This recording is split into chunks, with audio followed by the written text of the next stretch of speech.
Buongiorno, bentrovati per la nostra rassegna stampa. Le questioni mediorientali, come sempre, sono le aperture dei quotidiani nazionali che trovate nelle edicole, in cui troviamo soprattutto la tregua, come sapete, di 15 giorni, una tregua che però vacilla perché c'è Israele che continua a bombardare in Libano, ci saranno le trattative in Pakistan a partire da sabato. Ma come spesso facciamo in questa finestra della nostra rassegna stampa, andiamo a darvi le ultime attraverso i siti, utilizzando in questo caso ANSA.it, perché troviamo proprio l'informativa di Meloni alla Camera. Sta parlando proprio in questi momenti, poi alle 13 parlerà invece al Senato. Andiamo a vedere attraverso l'ANSA appunto quello che sono le indicazioni arrivate dalle prime ore della mattinata, compresa appunto questo intervento di Meloni in aula. Vediamo proprio sull'ANSA: né dimissioni né rimpasto, sospendere il patto di stabilità se c'è escalation in Iran. Queste le parole di Meloni. La Premier alla Camera per l'informativa sull'azione dell'esecutivo, la riforma della giustizia, occasione persa.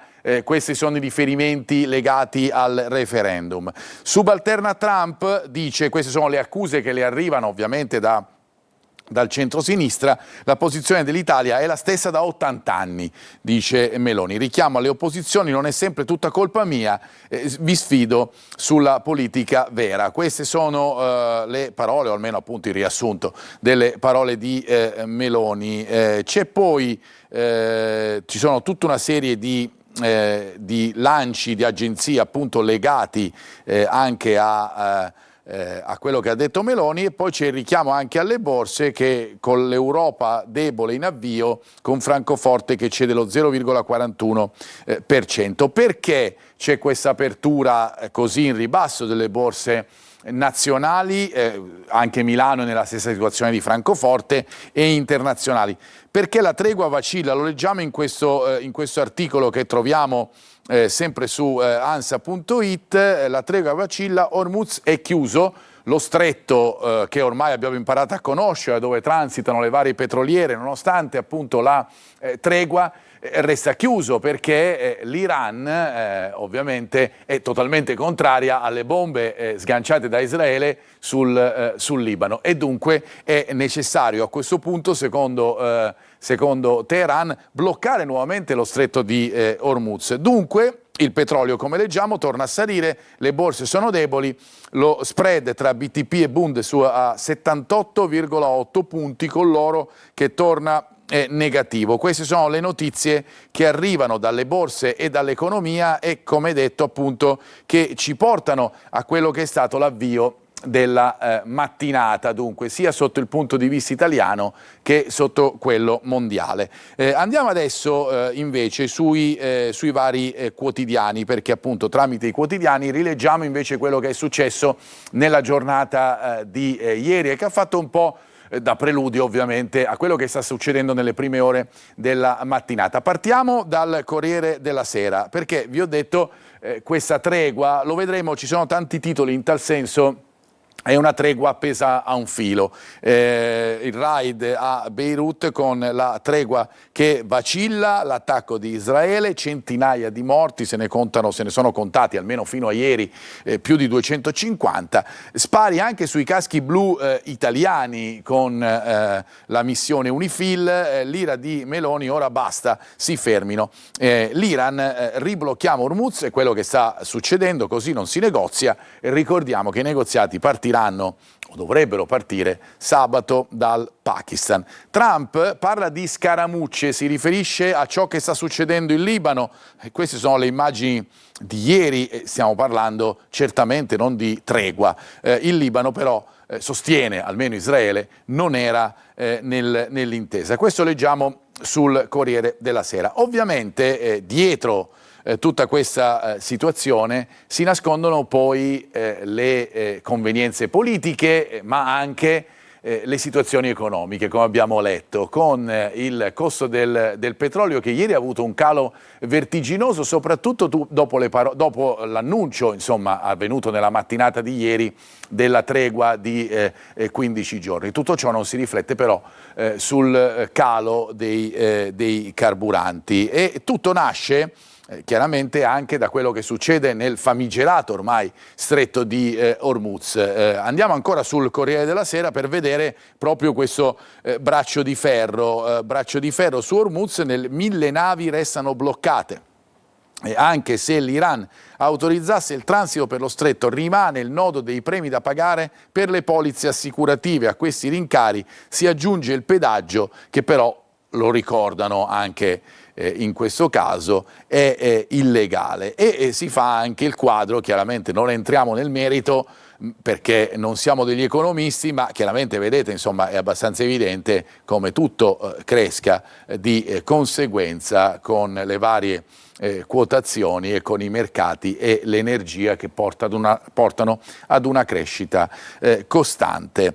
Tanto è vero che appunto il tema che troviamo per ciò che riguarda il campo, cioè la guerra che appunto sta ancora imperversando in Medio Oriente, perché appunto nonostante la tregua ci sono gli scontri fra Libano e Israele, porta Italia Oggi a dare questo tipo di titolo, che è un po' quello che abbiamo trovato in quasi tutti i quotidiani. Questa tregua fragile, questo è il titolo proprio di Italia Oggi, lo dice, ma è anche abbastanza evidente. Luigi Narbone, già ambasciatore dell'Unione Europea per i paesi del Golfo: continuano le ostilità di Israele in Libano, problematica anche la riapertura immediata di Hormuz, come abbiamo visto poco fa, e con una situazione che invece in questo momento parla di chiusura definitiva dello stretto. Ma come è stato visto dai quotidiani questo momento storico particolare? Perché se da un lato gli Stati Uniti celebrano una vittoria, o almeno lo fa Trump, dicendo che ha costretto l'Iran ad arrivare alla tregua, dall'altra parte si parla esattamente all'opposto, e ritroviamo questo riflesso anche sui nostri quotidiani, partendo dal Foglio, che fa un esame approfondito di questa situazione, parlando proprio di ipocrisie. La tregua appesa al filo dell'ipocrisia, il cessate il fuoco parte fiacco, tutti proclamano vittoria sapendo che non esiste compromesso possibile. È quello che vi dicevamo in precedenza, no? Sia l'Iran che gli Stati Uniti che proclamano vittoria. Il Pakistan, che ottiene il ruolo di grande mediatore, con Islamabad al centro delle trattative a partire da sabato, ma ci sono molti lati oscuri da chiarire. Insomma, in sintesi, la situazione era necessario arrivare appunto ad una tregua, lo si è capito, non sarebbe stato fatto se non in questo modo, però chi è il vincitore o chi potrebbe essere il vincitore poi nel futuro? Chiaramente lo chiarirà il tempo, ma sul Giornale, ad esempio, si fa questo disegno geopolitico legato a Trump, leader ma anche stratega, perché Donald, secondo appunto il quotidiano italiano, è il vincitore in questo momento. Ricordiamo che ogni sua parola cambia anche l'ordine dei mercati internazionali, l'abbiamo visto anche nell'ultimo periodo, tanto è vero che La Verità parla proprio di questo tema, dalla cancellazione della civiltà alla tregua con l'Iran. È il tema che si pongono anche gli opinionisti, no? Perché si è passati dalle frasi di Trump prima della tregua, fondamentalmente ci dispiacerà cancellare una civiltà, sono frasi di 36 ore fa, poi alla tregua invece di 24 ore fa. L'ultima piroetta di Trump, questo è il tema che troviamo sulla Verità, forse però ci evita il lockdown. 2 settimane per trattare, mediatore il Pakistan, i mercati ci credono, ieri, oggi un po' meno, tuttavia le incognite restano tante. E dicevamo, chi vince in questo momento? Secondo il Giornale abbiamo visto c'è un Trump che ne esce vincitore per quello che è anche a livello come economista, diciamo, come stratega, così lo individua il giornale. Ma se andiamo sul Fatto Quotidiano, il tema è completamente opposto. Guardate qui, Apocalisse ma per gli Stati Uniti, questo è il titolo. Teheran che si tiene Hormuz, la disfatta di Trump dietro a Netanyahu, per cui qui si parla di disfatta che bombarda l'Iran, Beirut, e gli italiani UNIFIL, non rendendo particolarmente contento ovviamente il governo nazionale. Questo è quello che troviamo sul Fatto Quotidiano, ma ad esempio sul Manifesto la situazione è un po' la stessa, nient'altro che guerra, altro che tregua, titola il Manifesto. Qui si continua a bombardare e allora il vincitore non è più Trump, ma è lo sconfitto, secondo il Manifesto. E allora nient'altro che guerra è il titolo, non voleva la tregua in Iran e non la rispetta in Libano. La spiegazione del quotidiano: Netanyahu che ordina un pesantissimo attacco in diverse città, compreso il centro di Beirut. Oltre 250 morti e 1000 feriti, stragi di civili, Israele spara su tutto, compresi i soldati italiani dell'UNIFIL, Roma ancora protesta. Il giorno dopo la tregua è già nel caos, l'Iran chiude subito lo stretto di Hormuz, faremo fuoco su chi passa senza una autorizzazione. Questo è quello che leggiamo. Ma alla fine quanto costa questa guerra e quanto sta costando anche l'ipotesi di una pace, perché chiaramente per fare ripartire tutto c'è bisogno di tempo. Si interroga su questo Milano Finanza. Ovviamente l'economia è centrale quando parliamo dei paesi medio orientali, perché chiaramente forniscono l'energia a gran parte del mondo. E allora su Milano Finanza il tema è questo: la pace costa 90 miliardi, è una fragile tregua fra Stati Uniti e Iran. Ricordiamo questo aggettivo che è quello più utilizzato nei quotidiani di oggi: fragile tregua fra Stati Uniti e Iran, ma ci sarà un pedaggio per Hormuz. Trump 2 settimane di stop ai bombardamenti, volano i mercati, volavano ieri.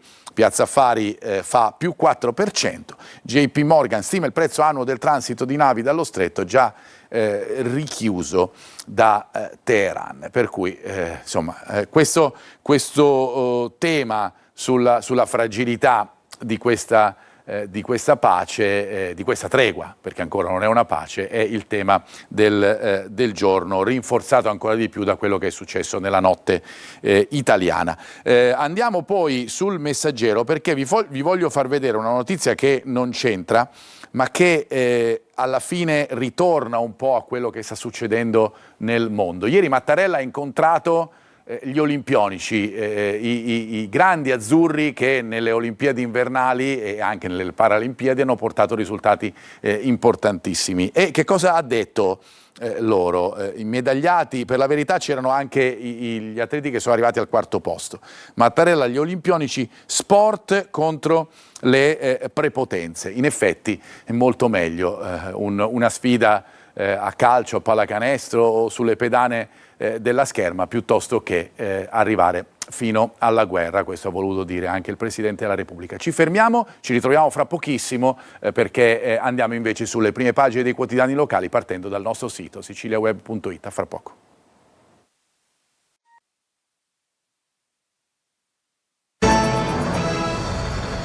Di nuovo bentrovati, seconda parte della nostra rassegna stampa. Come vi dicevamo, incominciamo a vedere quelle che sono le notizie che arrivano a livello locale, a livello regionale, partendo come sempre facciamo dal nostro sito siciliaweb.it con gli aggiornamenti, anche questi della mattinata. Partiamo dalla cronaca, questa è l'apertura del nostro quotidiano online. C'è droga per te, il titolo: scovata la centrale che spediva in tutta Italia. La Guardia di Finanza di Caltanissetta risale a 2 uomini del napoletano più di 4.000, pensate, i pacchi inviati. C'è anche un video e tutte le informazioni ovviamente sul nostro sito Sicilia Web e anche sulla nostra app. Insulti social per gelosia, vi leggiamo invece l'articolo che trovate di spalla in questo caso. Poi botte da orbi tra 6 donne in strada. Ci sono varie notizie ovviamente che trovate sul nostro sito, compresi in evidenza i servizi del nostro telegiornale. Fra questi c'è proprio il servizio che vedete sul nostro sito a sinistra, che è il tema principale anche di alcuni quotidiani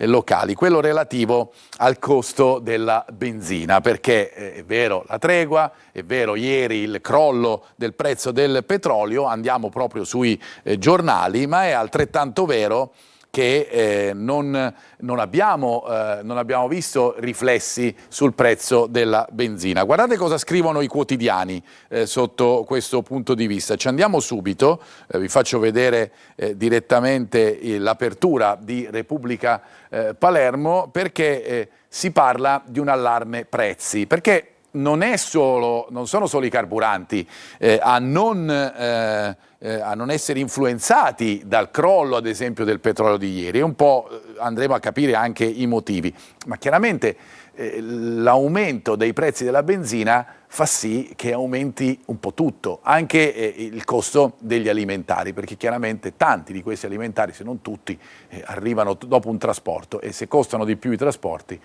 costano di più inevitabilmente anche gli alimentari, e dunque c'è un allarme generalizzato dei prezzi. L'effetto della guerra in Iran sul carrello della spesa, i rincari di ortaggi, di carne, di latticini. Sulla A20, scrive la Repubblica, l'impennata del gasolio 3,2 euro al litro. Gli esperti parlano di una crisi che potrebbe attenuarsi, ma la realtà parla di tutt'altro. Tanto è vero che si richiama, l'abbiamo sentito anche nei pezzi del nostro telegiornale, l'intervento della Regione per dare una mano in tal senso ai siciliani, che, come abbiamo sentito anche nei nostri servizi, sono chiaramente arrabbiati perché soprattutto l'aumento del prezzo che si registra in Sicilia non è paragonabile rispetto ad esempio ad altre regioni. Il piano della regione contro i rialzi in bolletta, in questo caso si parla di questo su Repubblica Palermo, si punta sul fotovoltaico, stanziati 12 milioni per incentivare gli impianti domestici rinnovabili, finanziamenti agevolati a tasso zero fino a 20.000 euro a famiglia. Le incertezze legate al conflitto in Medio Oriente spingono il governo regionale a valutare queste contromisure. Ma per quale motivo si crea tutto questo aumento, e soprattutto perché non diminuiscono i prezzi delle benzine della benzina e del gasolio? Lo spiega sulla Sicilia il collega Alfredo Zermo, che parla di questo meccanismo che ha un nome in inglese, che poi traduciamo, anzi lo traduce direttamente il quotidiano, si chiama Rockets and Feeders, cioè i prezzi salgono come razzi, rockets, e scendono come piume. Non è un'immagine poetica, è la descrizione di un sistema, cioè il carburante che entra oggi nei serbatoi è stato acquistato, raffinato e distribuito giorni o settimane fa, quando il greggio costava di più. Prima che arrivi benzina a prezzo nuovo, la rete deve smaltire le scorte a prezzo vecchio. Questo insomma ci fa domandare il perché invece, quando la guerra è cominciata, i prezzi sono impennati subito. In teoria doveva valere il discorso opposto. Qualcuno ha parlato infatti di speculazioni, e sotto questo punto di vista chiaramente sia il governo nazionale chiaramente tenta di tenere botta su questo. Sono arrivati i nuovi tagli delle accise, bisognerà capire appunto quando questi tagli influenzeranno anche la spesa di ogni singolo cittadino. Intanto cambiamo argomento, vi faccio vedere anche le altre prime pagine dei quotidiani regionali, partendo dalla Sicilia di Catania. Vedrete che ci si concentra molto su quella che è la situazione legata alla guerra in Medio Oriente, perché chiaramente interessa tutto il mondo. Israele bombarda il Libano, leggiamo sulla Sicilia, e la tregua, l'Iran minaccia di sfilarsi dai negoziati. Polveriera Medio Oriente,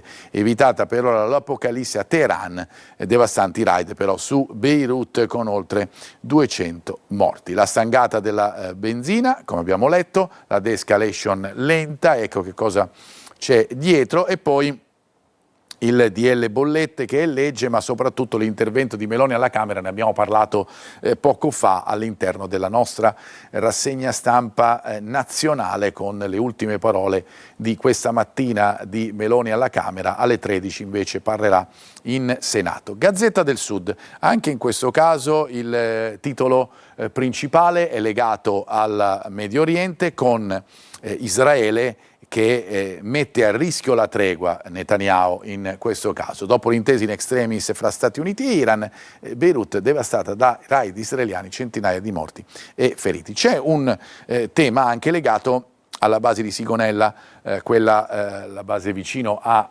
Catania. Sabato mobilitazione per la pace, a Siracusa autorizzati i voli militari diurni in un'area a ridosso di Ortigia. Dopo la sconfitta nel referendum, Meloni rilancia oggi in Parlamento, ne abbiamo già parlato poco fa, e a proposito di stadi, rinasce lo Stadio Celeste, torna anche il Prato Verde. Abbiamo parlato nei nostri telegiornali del Barbera e della possibilità Palermo di ospitare delle gare di Euro 2032, e qua invece stiamo parlando del vecchio stadio di Messina. Adesso la squadra, come sapete, gioca al San Filippo. Ci manca il Giornale di Sicilia, anche in questo caso il titolo principale legato a ciò che sta succedendo in Libano, perché poi appunto è la notizia del giorno di ieri, perché abbiamo detto prima è arrivata la tregua, ma poi sono arrivate ancora le bombe. E allora bombe su Beirut, la tregua che vacilla,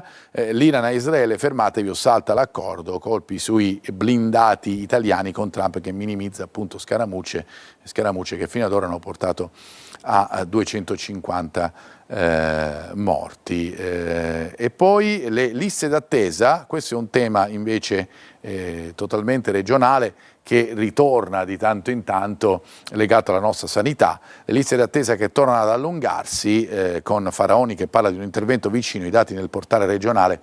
Caso limite 727 giorni per una colonoscopia all'ospedale di Lentini. 727 giorni sono praticamente, facendo un rapido calcolo, 2 anni insomma, o poco più, e questa è la situazione che troviamo in alcune parti per quanto riguarda la nostra sanità. Il tema poi di Mondello e della situazione dei nostri mari, perché ne abbiamo parlato anche nel nostro telegiornale e lo ritroviamo anche su Repubblica Palermo, con l'italo-belga che non demorde, porta ad un ricorso contro i 13 bandi, 6 milioni per le spiagge libere. Il rischio è che Mondello resti senza concessioni finanziate dalla regione, docce, bagnini per gli arenili di dominio pubblico. E poi alcuni imprenditori interessati ad aggiudicarsi uno dei lotti starebbero valutando di impugnare l'avviso dell'assessorato. Questo troviamo insieme alla cronaca, per esempio sulla Sicilia, ne abbiamo parlato anche in questo caso nei nostri telegiornali, aggredisce l'ex compagna incinta, siamo nel Nisseno, e si corica nel suo letto, viene arrestato. Intanto a Montedoro ci sarà una panchina rossa in memoria di un'altra donna di Pina, uccisa dal marito 25 anni fa. Aumentano come sempre le vittime di femminicidio. Oggi l'inaugurazione in piazza Tortorici, la donna fu trovata ai piedi della scala di casa, l'omicidio adesso è tornato in libertà. Queste alcune notizie che troviamo sui quotidiani regionali. Noi chiudiamo invece con lo sport, andando a vedere i temi trattati oggi sui vari quotidiani nazionali, partendo dalla Gazzetta dello Sport, perché troviamo, a parte l'articolo sul bambino prodigio, vale a dire Kimi Antonelli, che già stupiva tutti quando andava con i kart a poco più di 8, 9, 10 anni, adesso ne ha ne ha pochissimi ancora, ma stupisce il mondo con le sue imprese. Ma poi si parla anche di mercato, perché c'è un portiere, Alisson, ex Roma, a Liverpool, che potrebbe essere il nuovo portiere della Juventus, le tre grandi che scaldano già il mercato. Goretzka con lo scatto del Milan, offerti 5 milioni per 3 anni per il centrocampista che è in uscita dal Bayern di Monaco, mentre l'Inter, dopo il super gol di Çalhanoğlu nella partita contro la Roma, pensa a dare la possibilità al centrocampista e al regista di restare in nero-azzurro. Andiamo a vedere invece il Corriere dello Sport con la Juve a handicap, sprint senza Vlahovic con le incognite David e Milik, la Champions a ogni costo, però deve essere questo l'obiettivo della Juventus. Intanto arrivano le parole di Gravina che hanno fatto molto discutere, Gravina che fondamentalmente ha detto che il calcio è un sistema ingessato dove non è possibile apportare dei cambiamenti. Questo ha detto Gravina alla fine del suo mandato. Andiamo invece a parlare adesso del calcio di casa nostra, partendo dalla situazione in casa Palermo, la marcia da Serie A. Ora bisogna sfatare il tabù degli scontri diretti con i punti totalizzati nelle ultime 20 partite. Il Palermo è secondo dietro il Venezia, nessuna vittoria però con le big. Ad agosto in Australia contro la Juve sarà impegnata in questo torneo dove ci saranno anche Inter e Milan, la squadra palermitana. E poi andiamo e chiudiamo con il Catania, se da una parte l'obiettivo è la Serie A, dall'altra l'obiettivo invece è la B, con gli spareggi nonostante la sconfitta ultima con il Piceno. Il Catania resta al secondo posto, prepara la partita con il Crotone. Ieri il confronto tra tecnico e squadra, ecco le verità intanto sul rinnovo di Toscano che sarà depositato dal Catania. Questo è quanto per quanto riguarda anche la nostra rassegna stampa di oggi, che chiudiamo sempre con lo sport. Grazie per averci seguito e un buon proseguimento di giornata.